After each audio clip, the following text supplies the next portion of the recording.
जय हिंद दोस्तों, नमस्कार। एक बार फिर से आप सभी का स्वागत है आज की इस क्लास में। दोस्तों, आज की इस क्लास में हम लोग देखने वाले हैं जीके जीएस के टॉप 40 क्वेश्चंस को। साथियों, साथ में हम लोग फैक्ट्स भी देखेंगे। ठीक है साथियों, जो फैक्ट्स हैं वो आप सभी के लिए बेहद ही महत्वपूर्ण होने वाले हैं। साथियों, अभी तक जो आरआरबी एनटीपीसी का एग्जाम हुआ है 7 से 29 अगस्त तक, उस पर साथियों जितनी भी शिफ्ट में एग्जाम हुआ है सभी शिफ्टों पर साथियों जिस टाइप के क्वेश्चंस पूछे गए थे साथियों उसी टाइप के क्वेश्चन जो है हम लोग इस क्लास में देखने वाले हैं। इसलिए साथियों, अगर आप लोगों का एग्जाम आगे आने वाली शिफ्ट में लगा हुआ है तो दोस्तों इस क्लास को जो है आप लोग बिना स्किप किए हुए शुरू से लास्ट तक एक बार जरूर देखिएगा। दोस्तों, अगर आपसे पूछ लिया जाए एग्जाम में कि विश्व सतत विकास शिखर सम्मेलन 2025 का विषय क्या था, या साथियों आपसे पूछ लिया जाए कि भारत में सीमेंट का सबसे बड़ा उत्पादक राज्य कौन सा है, या दोस्तों प्रार्थना समाज के संस्थापक कौन थे, 8वीं पंचवर्षीय योजना के दौरान प्रधानमंत्री कौन थे, गुणित अनुपात का नियम किसने दिया था, समुद्रगुप्त का दरबारी कवि कौन था, या दोस्तों बृहदेश्वर मंदिर निम्नलिखित में से किस राज्य में स्थित है। दोस्तों, अगर आपको जो है इन क्वेश्चनों का आंसर नहीं आता है तो दोस्तों आप लोग को परेशान होने की जरूरत नहीं है। दोस्तों, आप लोग जो है इस क्लास को जब देखेंगे तो साथियों आपको जो है सभी क्वेश्चंस का आंसर मालूम हो जाएंगे। तो साथियों आइए स्टार्ट करते हैं। दोस्तों, अगर आप लोग चैनल पर पहली बार आए हैं तो चैनल सब्सक्राइब कर लीजिएगा और जो बेल आइकन है उसको प्रेस कर लीजिएगा, जिससे कि दोस्तों सभी क्लास नोटिफिकेशन आपको मिलता रहेगा। तो पहला क्वेश्चन है कि निम्नलिखित में से कौन सा प्रावधान कनाडा के संविधान से भारतीय संविधान द्वारा अपनाया नहीं गया है। साथियों, यहाँ पर पूछा गया है कि कौन सा जो है संविधान द्वारा अपनाया नहीं गया है। तो दोस्तों यहाँ पर जो ऑप्शन दिए हुए हैं, सशक्त केंद्र के साथ संघीय व्यवस्था, तो ये दोस्तों अपनाया गया है। केंद्र द्वारा राज्य के राज्यपालों की नियुक्ति, ये भी दोस्तों सही है। उच्चतम न्यायालय का परामर्शी निर्णय, तो ये भी साथियों सही है। यहाँ पर साथियों जो ऑप्शन नंबर डी है, राज्यसभा के लिए सदस्यों का नामांकन, तो ये दोस्तों कनाडा के संविधान से नहीं अपनाया गया है। ठीक है दोस्तों, इसका जो राइट आंसर हो जाएगा ऑप्शन नंबर डी, ये आप लोग यहाँ पर याद रखिएगा। दोस्तों, अगर बात करें जो राज्यसभा के लिए सदस्यों का नामांकन है, ये दोस्तों आयरलैंड के संविधान से अपनाया गया है। ठीक है साथियों, याद रखिएगा जो आयरलैंड साथियों है यहाँ से जो है डीपीएसपी जो राज्य के नीति निर्देशक सिद्धांत हैं, ये जो है आयरलैंड के संविधान से लिए गए हैं। अगर साथियों बात करते हैं राज्यसभा के लिए सदस्यों का नामांकन, तो ये भी दोस्तों आयरलैंड के संविधान से लिया गया है। अगर साथियों राष्ट्रपति के चुनाव का जो तरीका है, तो ये भी दोस्तों आयरलैंड के संविधान से लिया गया है। ठीक है, तो ये दोस्तों पॉइंट आप लोग ध्यान रखिएगा। दोस्तों अगला क्वेश्चन है कि निम्नलिखित में से कौन सी फसल खरीफ फसलों का उदाहरण है। तो दोस्तों यहाँ पर जो है आंसर हो जाएगा कपास। ठीक है साथियों, जो ऑप्शन नंबर बी है इसका यहाँ पर राइट आंसर हो जाएगा। दोस्तों यहाँ पर फसलों की बात की गई है। दोस्तों जो खरीफ ऋतु है इसमें जो है चावल, मक्का, बाजरा, रागी, सोयाबीन, मूंगफली और कपास, ये दोस्तों जो है खरीफ ऋतु की फसलें हैं। ठीक है, वहीं पर साथियों अगर आपसे पूछा जाए जायद ऋतु के बारे में, साथियों इसमें जो है कद्दू, ककड़ी, तरबूज, करेला और दोस्तों यहाँ पर जो है ये फसलें जो है जायद ऋतु की फसलें हैं। ठीक है, वहीं पर दोस्तों अगर आपसे पूछ लिया जाए रबी ऋतु के बारे में, तो साथियों इसमें जो है गेहूं, सरसों, मटर, दलहन, जौ, ये दोस्तों रबी की जो है फसलें हैं। ठीक है, तो ये दोस्तों यहाँ पर पॉइंट भी आप लोग ध्यान रखते चलिएगा। ठीक है दोस्तों, अगला क्वेश्चन है कि अनुच्छेद 32 भारतीय संविधान के किस भाग से संबंधित है। तो साथियों जो अनुच्छेद 32 है ये भारतीय संविधान के भाग 3 से संबंधित है। ठीक है दोस्तों, भाग 3 की बात की गई है तो देख लेते हैं। तो दोस्तों जो भाग 3 है इसमें जो है मौलिक अधिकार की बात की गई है। दोस्तों इसमें जो है आर्टिकल 12 से 35 तक दिए हुए हैं। और साथियों जो भारतीय संविधान का जो अनुच्छेद 32 है ये व्यक्तियों को न्याय मांगने के लिए सर्वोच्च न्यायालय में जाने का अधिकार देता है। और दोस्तों जो अनुच्छेद 32 के तहत जो है प्रदान किए गए 5 प्रकार के न्यायिक आदेश होते हैं। कौन कौन से, तो एक हो गया साथियों बंदी प्रत्यक्षीकरण, दोस्तों दूसरा हो गया अधिकार परीक्षा, तीसरा हो गया परमादेश, चौथा साथियों उत्प्रेषण, और जो पांचवा दोस्तों है इसको बोलते हैं नजरबंदी। ठीक है, तो ये दोस्तों 5 प्रकार साथियों जो है यहाँ पर न्यायिक आदेश दिए गए हैं। ठीक है, इनको दोस्तों रिट भी बोलते हैं। ठीक है दोस्तों, अगला क्वेश्चन है कि बृहदेश्वर मंदिर निम्नलिखित में से किस राज्य में स्थित है। दोस्तों जो बृहदेश्वर मंदिर है इनमें से साथियों ये जो है तमिलनाडु में राज्य में स्थित है। साथियों इसे जो है राजा राजेश्वर मंदिर भी कहा जाता है और साथियों ये जो है शिव को समर्पित है। और दोस्तों ये तमिलनाडु में कहाँ पर स्थित है, तो ये जो है दोस्तों तंजाउर में स्थित है। अगर साथियों बात करें तंजाउर की, तो जो तंजाउर दोस्तों है ये कावेरी नदी के डेल्टा में स्थित है और यह दोस्तों चोल सम्राट राज राजा चोल प्रथम द्वारा दोस्तों इसको बनवाया गया था। तो ये साथियों आप लोग ध्यान रखिएगा। दोस्तों अगर पूछा जाए कि इसको जो है विश्व धरोहर स्थल सूची में कब शामिल किया गया, तो ये दोस्तों 1987 में जो है इसको शामिल किया गया था। ठीक है, तो ये साथियों आप लोग पॉइंट ध्यान रखते चलिएगा। दोस्तों अगला क्वेश्चन है कि किस वेद में सबसे प्राचीन वैदिक युग की संस्कृति के बारे में जानकारी दी गई है। दोस्तों इसका जो आंसर हो जाएगा ऋग्वेद में। ठीक है दोस्तों, अगला क्वेश्चन है कि प्लासी के युद्ध के बाद डैश को बंगाल का नवाब बनाया गया था। दोस्तों प्लासी के युद्ध के बाद जो है मीर जाफर को जो है बंगाल का नवाब बनाया गया था। तो यहाँ पर साथियों ऑप्शन नंबर जो बी है ये इसका राइट आंसर हो जाएगा। दोस्तों अगर आपसे एग्जाम में पूछ लिया जाए कि प्लासी युद्ध है ये कब हुआ था, तो ये दोस्तों 1757 में हुआ था। और साथियों अगर आपसे पूछा जाए कि किसके बीच में हुआ था, तो ये दोस्तों सिराजुद्दौला जो कि दोस्तों बंगाल का नवाब और साथियों रॉबर्ट क्लाइव के नेतृत्व वाली जो ईस्ट इंडिया कंपनी की सेना के बीच दोस्तों ये युद्ध जो है लड़ा गया था। ठीक है, ये साथियों आप लोग पॉइंट यहाँ पर ध्यान रखिएगा। दोस्तों अगला क्वेश्चन है कि निम्नलिखित में से कौन अकबर का सलाहकार था जिसे अक्सर अकबर के दरबार के गृह मंत्री के रूप में जाना जाता था। तो दोस्तों इसका जो आंसर हो जाएगा मुल्लादो प्याजा। साथियों जो ऑप्शन नंबर डी है इसका यहाँ पर राइट आंसर हो जाएगा।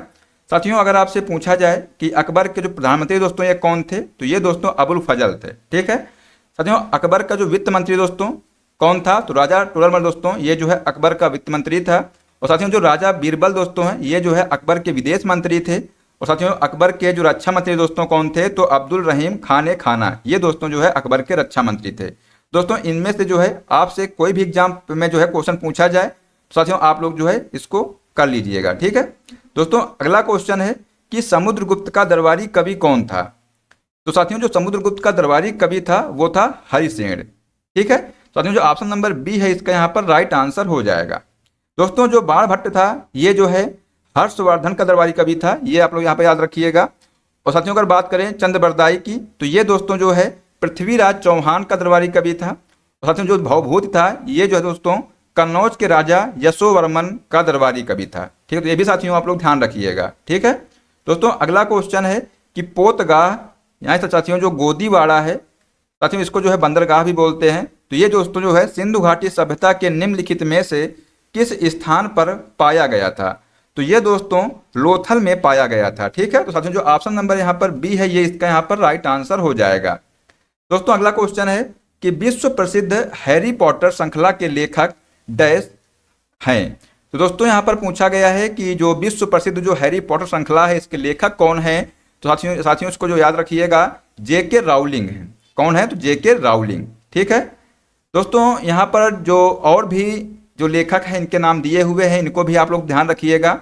अगर साथियों आपसे पूछा जाए कि the God of small things इसके लेखक कौन है, तो दोस्तों इसके जो लेखक है अरुंधति राय हैं। ठीक है, अगर साथियों आपसे पूछा जाए कि जो Kashmir the case of freedom इसके लेखक कौन है, दोस्तों इसके लेखक हैं अरुंधति राय, इसके भी लेखक हैं। The ministry of utmost happiness इसके भी जो दोस्तों जो लेखक हैं अरुंधति राय हैं। ठीक है साथियों, जो लज्जा है या दोस्तों माय गर्लहुड दोस्तों जो दोनों के जो लेखक हैं तस्लीमा नसरीन दोस्तों इनके लेखक हैं। साथियों 3 तलाक एक्सामिनिंग फेथ इसके साथियों जो लेखक हैं सलमान खुर्शीद हैं। ये साथियों आप लोग ध्यान रखिएगा। दोस्तों अगर आपसे पूछ लिया जाए कि सेम या दोस्तों अगर आपसे पूछा जाए द गोल्डन हाउस इसके लेखक कौन है, तो साथियों आप लोग आंसर लगाइएगा सलमान रुश्दी। साथियों जो 281 एंड बियॉन्ड के जो लेखक हैं VVS लक्ष्मण साथियों इसके लेखक हैं। और साथियों दिल्ली सिटीजन, माई टाइम्स या दोस्तों माई लाइफ साथियों इनके जो लेखक हैं शीला दीक्षित हैं। तो ये साथियों आप लोग यहाँ पर ध्यान रखिएगा। ठीक है, नेक्स्ट साथियों क्वेश्चन है कि राजहंस पर्व किस भारतीय राज्य में मनाया जाता है। तो ये दोस्तों आंध्र प्रदेश में मनाया जाता है। ठीक है दोस्तों, जो राजहंस पर्व है ये जो है पुलिकट झील और आंध्र प्रदेश के नेल्लोर जिले में स्थित नेलापडु पक्षी अभयारण्य में दोस्तों ये मनाया जाता है। तो दोस्तों जो फ्लेमिंगो, श्रीवारी, ब्रह्मोत्सव, विशाखा उत्सव ये दोस्तों जो है आंध्र प्रदेश के प्रमुख पर्व हैं। दोस्तों अगर बात करें कर्नाटक की, तो साथियों यहाँ पर जो है कंबाला, महामस्तकाभिषेक, वैरामुडी ब्रह्मोत्सव ये साथियों जो हैं कर्नाटक के साथ दोस्तों जो है प्रमुख पर्व हैं। साथियों अगर बात करें तमिलनाडु की, तो पोंगल, पुथांडु महोत्सव और साथियों जो छप्परम या दोस्तों महामहम ये साथियों जो है तमिलनाडु राज्य के जो है पर्व हैं। और साथियों अगर आपसे पूछ लिया जाए कि दोस्तों जो केरल है यहाँ के साथियों जो कौन से प्रमुख पर्व हैं, तो ओणम हो गया, मकर विलक्कू, विशु महोत्सव या थेयम, ये दोस्तों जो है केरल राज्य के प्रमुख लोक नृत्य हैं। तो ये साथियों आप लोग यहाँ पर ध्यान रखिएगा। दोस्तों अगला क्वेश्चन है कि कैल्सिनेशन प्रक्रिया के दौरान क्या होता है। तो दोस्तों इसके दौरान जो है 1 या 2 एस के प्रकार पर निर्भर करता है। ठीक है, तो ये साथियों आप लोग यहाँ पर ध्यान रखिएगा। दोस्तों अगला क्वेश्चन है कि रेड डेटा बुक में डेटा शामिल है। दोस्तों जो रेड डेटा बुक में दोस्तों लुप्त प्रजातियों का दोस्तों डेटा जो है इसमें शामिल किया जाता है। तो साथियों जो ऑप्शन नंबर बी है ये इसका राइट आंसर हो जाएगा। यह दोस्तों जो है प्रकृति के संरक्षण के लिए अंतर्राष्ट्रीय संघ यानी दोस्तों IUCN द्वारा जो है यह पहली बार 1964 में प्रकाशित हुआ था। तो ये साथियों आप लोग ध्यान रखिएगा। ठीक है, अगर आपसे पूछा जाए कि ये जो रेड डेटा बुक दोस्तों है ये कब प्रकाशित हुआ पहली बार, तो ये दोस्तों 1964 में ये पहली बार प्रकाशित किया गया था। दोस्तों अगर आपसे पूछा जाए कि जो IUCN दोस्तों है इसकी स्थापना कब हुई थी, तो ये दोस्तों 1948 में जो है इसकी स्थापना जूलियन हैक्सले के द्वारा की गई थी। ठीक है दोस्तों, अगर इसके मुख्यालय की बात की जाए तो स्विट्जरलैंड में दोस्तों ग्लैंड में दोस्तों ये स्थित है। ठीक है, इसका मुख्यालय है। अगर साथियों आपसे पूछा जाए कि जो IUCN दोस्तों इसके अध्यक्ष कौन है, तो झांग सिन सेंग दोस्तों इसके जो है अध्यक्ष हैं। ठीक है, तो ये साथियों आप लोग पॉइंट यहाँ पर ध्यान रखिएगा। दोस्तों अगला क्वेश्चन है कि पर्वतीय वर्षा तब होती है जब संतृप्त वायु द्रव्यमान पहाड़ के पार आता है। ठीक है, तो ये साथियों आप लोग यहाँ पर ध्यान रखिएगा। साथियों जो ऑप्शन नंबर डी है इसका यहाँ पर राइट आंसर हो जाएगा। दोस्तों अगला क्वेश्चन है कि parliament powers function and privilege पुस्तक के लेखक दोस्तों कौन है, ये आपसे यहाँ पर पूछा गया है। दोस्तों इसका जो आंसर हो जाएगा डॉक्टर देवेंद्र सिंह चौहान दोस्तों इसके लेखक हैं। ठीक है दोस्तों, जो ऑप्शन नंबर बी है ये इसका यहाँ पर राइट आंसर हो जाएगा। दोस्तों ये जो पुस्तक है इसमें जो है संसद की शक्तियों, कार्यों और दोस्तों विशेषाधिकारों पर चर्चा की गई है। ठीक है, तो ये भी साथियों आप लोग पॉइंट ध्यान रखिएगा। दोस्तों अगला क्वेश्चन है कि जैन धर्म के योगदान पर गलत कथन की पहचान करें। दोस्तों प्रारंभिक जैनों ने अपने सिद्धांतों का प्रचार करने के लिए प्राकृत भाषा को अपनाया था। तो ये दोस्तों सही है। उनका धार्मिक साहित्य अर्धमगधी में लिखा गया था। तो ये भी दोस्तों सही है। प्रारंभिक जैनों ने संस्कृत भाषा को त्याग दिया था। तो ये भी दोस्तों सही है।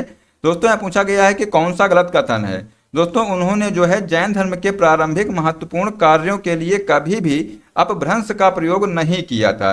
तो ये दोस्तों इसका जो है राइट आंसर हो जाएगा, क्योंकि साथियों उन्होंने जो है अपभ्रंश का प्रयोग किया था। ठीक है, तो ये दोस्तों आप लोग यहाँ पर ध्यान रखिएगा। साथियों इसका जो राइट आंसर हो जाएगा ऑप्शन नंबर डी। दोस्तों अगला क्वेश्चन है कि संसद ने भारत में समुद्री कानून को आधुनिक बनाने के लिए कन्वेंशन ऑफ लैंडिंग 2025 पारित किया। और दोस्तों बिल ऑफ लैंडिंग विधेयक 2025 किसके स्थान पर लाने का लक्ष्य रखता है। तो ये दोस्तों भारतीय बिल ऑफ लैंडिंग अधिनियम 1856 को दोस्तों ये लाने का लक्ष्य रखता है। तो ये साथियों ऑप्शन नंबर जो सी है ये इसका यहाँ पर राइट आंसर हो जाएगा। दोस्तों अगला क्वेश्चन है कि विश्व सतत विकास शिखर सम्मेलन 2025 का विषय क्या था। तो दोस्तों इसका जो विषय रहा है तो सतत विकास और जलवायु समाधानों में तेजी लाने के लिए दोस्तों साझेदारी। तो ये दोस्तों इसका विषय रहा है। तो साथियों जो ऑप्शन नंबर बी है इसका राइट आंसर यहाँ पर हो जाएगा। दोस्तों अगला क्वेश्चन है कि नीचे दी गई सूची से ऑडियो आउटपुट डिवाइस की पहचान करें। दोस्तों यहाँ पर जो स्पीकर है ये दोस्तों ऑडियो आउटपुट डिवाइस है। ठीक है, तो ये साथियों ऑप्शन नंबर इसका जो डी है राइट आंसर यहाँ पर हो जाएगा। दोस्तों अगला क्वेश्चन है कि इस वर्ष जापान भारत द्विपक्षीय समुद्री अभ्यास कहाँ आयोजित किया गया था। दोस्तों ये जो है योकोसुका जापान में दोस्तों इसका जो आयोजन किया गया था। तो यहाँ पर साथियों जो ऑप्शन नंबर ए है ये इसका यहाँ पर राइट आंसर आप लोग ध्यान रखिएगा। दोस्तों अगला क्वेश्चन है कि भारत में सीमेंट का सबसे बड़ा उत्पादक राज्य कौन सा है। तो दोस्तों भारत में जो है सीमेंट का सबसे बड़ा उत्पादक राज्य दोस्तों मध्य प्रदेश है। यहाँ पर दोस्तों 23 सीमेंट संयंत्र हैं। ये साथियों आप लोग पॉइंट ध्यान रखिएगा। दोस्तों इसके बाद जो है आंध्र प्रदेश जहाँ पर साथियों 19 संयंत्र हैं। साथियों इसके बाद जो है राजस्थान। ठीक है, यहाँ पर साथियों 15 संयंत्र हैं। इनका साथियों स्थान इसके बाद आता है। ठीक है दोस्तों याद रखिएगा कि जो भारत का पहला सीमेंट संयंत्र है 1904 में गुजरात के पोरबंदर में दोस्तों स्थापित किया गया था, जबकि दोस्तों उसी वर्ष मद्रास में सीमेंट का उत्पादन शुरू हुआ था। ठीक है दोस्तों, अगर आपसे पूछा जाए कि विश्व में साथियों भारत का क्या स्थान रहा है, तो दोस्तों भारत जो है चीन के बाद दुनिया का दूसरा सबसे बड़ा सीमेंट उत्पादक साथियों जो है देश रहा है। ठीक है, ये भी साथियों आप लोग पॉइंट ध्यान रखिएगा। दोस्तों अगला क्वेश्चन है कि गुणित अनुपात का नियम किसने दिया था? तो ये दोस्तों जॉन डाल्टन ने दिया था। ठीक है, साथियों जो ऑप्शन नंबर सी है इसका यहाँ पर राइट आंसर हो जाएगा। दोस्तों अगला क्वेश्चन है कि शाक युग की स्थापना निम्न में से किसने की थी? तो दोस्तों जो शाक युग है इसकी स्थापना किसने किया था? तो दोस्तों इसका आंसर हो जाएगा कनिष्क ने किया था। ठीक है, दोस्तों नेक्स्ट क्वेश्चन है कि भारतीय सेना के कर्नल मानप्रीत सिंह को वर्ष 2024 में इनमें से किस वीरता पुरस्कार साथियों मरणोपरांत जो है से सम्मानित किया गया था? तो यहाँ पर साथियों इसका जो आंसर हो जाएगा कीर्ति चक्र से जो है इनको सम्मानित किया गया था। दोस्तों जो ऑप्शन नंबर सी है इसका यहाँ पर राइट आंसर हो जाएगा। दोस्तों नेक्स्ट क्वेश्चन है कि दूसरी पंचवर्षीय योजना के लक्ष्यों के संबंध में निम्नलिखित में से कौन सा दोस्तों कथन जो है सही नहीं है? दोस्तों इसका जो आंसर हो जाएगा उपभोक्ता वस्तु क्षेत्र का विस्तार। दोस्तों ये जो है कथन सही नहीं है। बाकी दोस्तों जो 3 ऑप्शन है ये जो है सही है। ठीक है, ये साथियों आप लोग यहाँ पर ध्यान रखिएगा। दोस्तों यह जो है योजना महालनोबिस मॉडल पर साथियों जो है आधारित है, इसको भी आप लोग ध्यान रखिएगा, जिसमें साथियों आर्थिक विकास के मार्ग के रूप में औद्योगिकरण के दोस्तों जो है लक्ष्य रखा गया था। ठीक है, दोस्तों अगला जो क्वेश्चन है कि प्रार्थना समाज के संस्थापक कौन है? तो ये साथियों आपसे पूछा गया है। साथियों इसका जो आंसर हो जाएगा आत्माराम पांडुरंग दोस्तों प्रार्थना समाज के संस्थापक है। ठीक है, साथियों जो ऑप्शन नंबर सी है ये इसका यहाँ पर राइट आंसर हो जाएगा। दोस्तों प्रार्थना समाज की जो स्थापना की बात की जाए तो ये दोस्तों 1867 में दोस्तों इसकी स्थापना हुई थी। अगर साथियों आपसे पूछा जाए कि जो आर्य समाज दोस्तों है इसके संस्थापक कौन है? तो दोस्तों ये जो है स्वामी दयानंद सरस्वती जो है इसके संस्थापक हैं।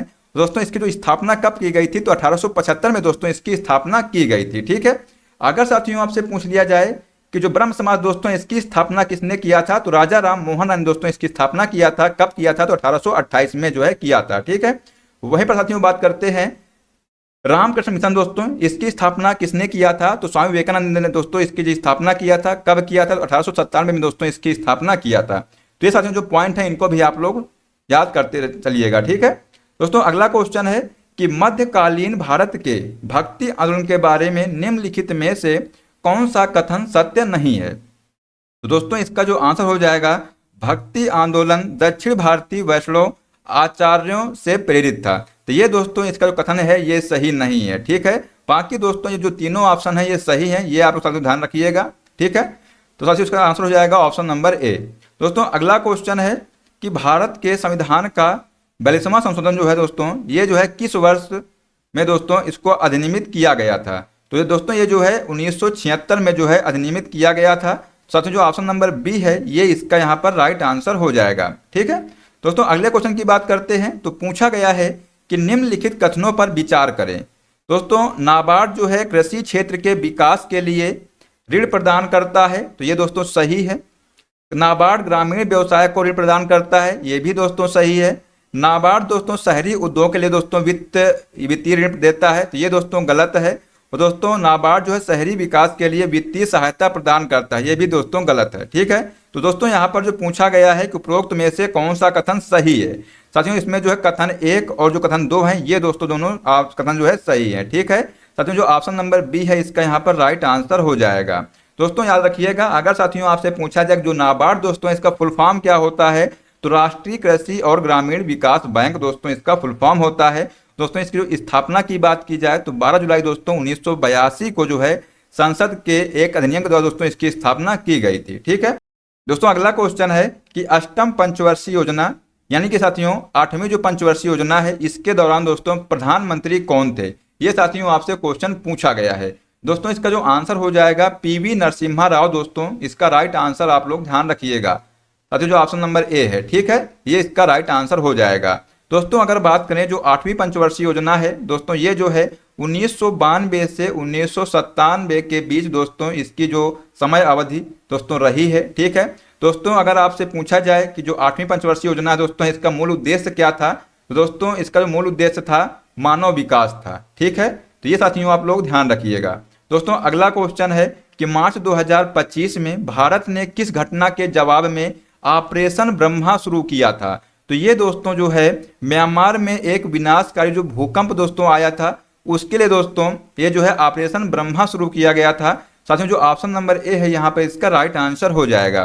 दोस्तों नेक्स्ट क्वेश्चन है कि निम्नलिखित में से कौन सी प्रायद्वीपीय पठार की नदियाँ पूर्व दिशा यानी साथियों जो पूरब में बहने वाली दोस्तों नदियाँ हैं। ठीक है, ये साथियों आपसे पूछा गया है। तो दोस्तों यहाँ पर याद रखिएगा, जो साथियों कावेरी नदी है ये साथियों इसका राइट आंसर हो जाएगा। साथियों जो ऑप्शन नंबर सी है इसका करेक्ट आंसर आप लोग ध्यान रखिएगा। दोस्तों यहाँ पर अगर आपसे पूछ लिया जाए कि पश्चिम की ओर दोस्तों बहने जो नदी कौन सी हैं, तो दोस्तों नर्मदा नदी, ताप्ती, माही, साबरमती और दोस्तों जो लूनी नदी है ये जो है दोस्तों पश्चिम में बहने वाली नदियां हैं। ठीक है, अगर साथियों आपसे पूछा जाए कि पूर्व में जो नदियां बहने वाली हैं कौन सी हैं, तो ये दोस्तों महानदी, गोदावरी, कृष्णा, कावेरी, ये दोस्तों जो नदियां हैं पूर्व में बहने वाली नदियां हैं। दोस्तों जो कावेरी नदी है ये कर्नाटक के कोडागु जिले की ब्रह्मगिरी पहाड़ियों में उदय होती है।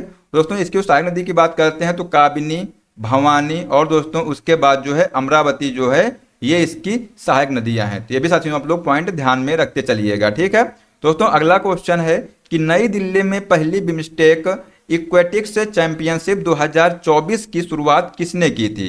तो ये दोस्तों अनुराग सिंह ठाकुर ने किया था। दोस्तों जो ऑप्शन नंबर बी है ये इसका यहाँ पर राइट आंसर हो जाएगा। दोस्तों यह जो है 6 फरवरी से 9 फरवरी 2024 तक दिल्ली के doctor Shyama Prasad Mukherjee swimming pool complex में दोस्तों इसकी जो है शुरुआत की गई थी। तो ये भी साथियों आप लोग पॉइंट ध्यान रखिएगा। दोस्तों अगला क्वेश्चन है कि 9वें एशियाई शीतकालीन खेल 2025 का जो आयोजन दोस्तों है ये स्थल कौन सा है? तो ये दोस्तों हार्बिन चीन दोस्तों इसमें जो है इसका आयोजन किया गया था। ठीक है, साथियों जो ऑप्शन नंबर सी है इसका राइट आंसर यहाँ पर हो जाएगा। दोस्तों अगले क्वेश्चन की बात करते हैं तो पूछा गया है कि मालदीव भारत के किस द्वीप के दक्षिण में स्थित है? तो ये दोस्तों लक्षद्वीप के दक्षिण में स्थित है। ठीक है, साथियों जो ऑप्शन नंबर ए है इसका राइट आंसर यहाँ पर हो जाएगा। दोस्तों लक्षद्वीप जो है जिसका मलयालम में जो अर्थ होता है 1 लाख द्वीप, ये साथियों आप लोग पॉइंट ध्यान रखिएगा। दोस्तों एक भारतीय केंद्र शासित प्रदेश दोस्तों है ये, इसमें दोस्तों 36 द्वीप शामिल हैं। ये भी साथियों आप लोग ध्यान रखिएगा। दोस्तों इसमें जो है 36 द्वीप शामिल हैं। दोस्तों इसमें जो है 36 द्वीप शामिल हैं, ये भी साथियों आप लोग पॉइंट ध्यान रखिएगा। अगर साथियों आपसे पूछा जाए कि लक्षद्वीप की राजधानी क्या है, तो ये दोस्तों जो कावरती साथियों है ये जो है लक्षद्वीप की राजधानी है। ठीक है दोस्तों, अगला क्वेश्चन है कि निम्नलिखित में से कौन सी अनुदैर्ध्य तरंग है? तो दोस्तों जो ध्वनि तरंग दोस्तों है ये जो है एक अनुदैर्ध्य तरंग है। बाकी साथियों अगर बात करें प्रकाश तरंग की तो ये दोस्तों अनुप्रस्थ तरंग है। दोस्तों जो जल तरंग है और साथियों जो रेडियो तरंग है ये साथियों कैसे तरंगे हैं? तो ये दोस्तों अनुप्रस्थ तरंगे हैं। ठीक है, ये साथियों आप लोग यहाँ पर ध्यान रखिएगा। दोस्तों अगला क्वेश्चन है कि कंप्यूटर के 3 मुख्य घटक क्या हैं? दोस्तों जो CPU, IO और साथियों जो मेमोरी है ये दोस्तों इसके 3 घटक हैं। साथियों जो ऑप्शन नंबर डी है इसका यहाँ पर राइट आंसर हो जाएगा। दोस्तों अगला क्वेश्चन है कि उस ऑपरेशन का नाम क्या था जिसके कारण हैदराबाद राज्य का भारत में दोस्तों विलय हुआ था? तो दोस्तों इसका आंसर हो जाएगा ऑपरेशन पोलो जो है इसका नाम था। ठीक है दोस्तों, जो ऑपरेशन पोलो है ये जो है सितंबर 1948 में हैदराबाद राज्य के खिलाफ डोमिनियन ऑफ इंडिया की पुलिस कार्यवाही का गुप्त नाम था। ठीक है, तो ये साथियों आप लोग पॉइंट भी ध्यान रखिएगा। दोस्तों अगला क्वेश्चन है कि अभिनेता से नेता बने कौन से अभिनेता वर्तमान में अहमदाबाद निर्वाचन क्षेत्र से लोकसभा सदस्य हैं? तो ये दोस्तों जो है परेश रावल जो है इसका राइट आंसर हो जाएगा। ठीक है दोस्तों, नेक्स्ट क्वेश्चन है कि निम्नलिखित कथनों पर विचार कीजिए। दोस्तों 74वें संवैधानिक संशोधन अधिनियम के अनुसार 3 प्रकार की नगर पालिकाएं हैं। दोस्तों नगर पंचायतें, नगर परिषद और नगर निगम। तो ये दोस्तों सही है। ठीक है, नेक्स्ट साथियों कथन दिया हुआ है कि नगर परिषद छोटे शहरी क्षेत्रों के लिए जबकि नगर निगम दोस्तों बड़े शहरी क्षेत्रों के लिए है। दोस्तों यहाँ पर पूछा गया है कि भारतीय संविधान के संबंध में उपरोक्त में दोस्तों कौन सा सही है? दोस्तों यहाँ पर जो है दोनों कथन दोस्तों सही है। ठीक है, साथियों जो आंसर हो जाएगा इसका ऑप्शन नंबर सी, इसका राइट आंसर आप लोग ध्यान रखिएगा। दोस्तों आज के लिए बस इतना ही। साथियों आशा करते हैं आपको क्लास पसंद आई होगी। दोस्तों अगर आपको क्लास पसंद आई हो तो इसको लाइक कर दीजिएगा। दोस्तों इसको ज़्यादा शेयर कर दीजिएगा। दोस्तों अगर आप लोगों को इस क्लास की PDF चाहिए तो डिस्क्रिप्शन बॉक्स में दोस्तों टेलीग्राम लिंक दिया हुआ है, उसको ज्वाइन कर लीजिएगा। साथियों वहां से जो है आप लोग इस क्लास की PDF को डाउनलोड कर सकते हैं। दोस्तों मिलते हैं नेक्स्ट क्लास में। जय हिंद, जय भारत, वंदे मातरम।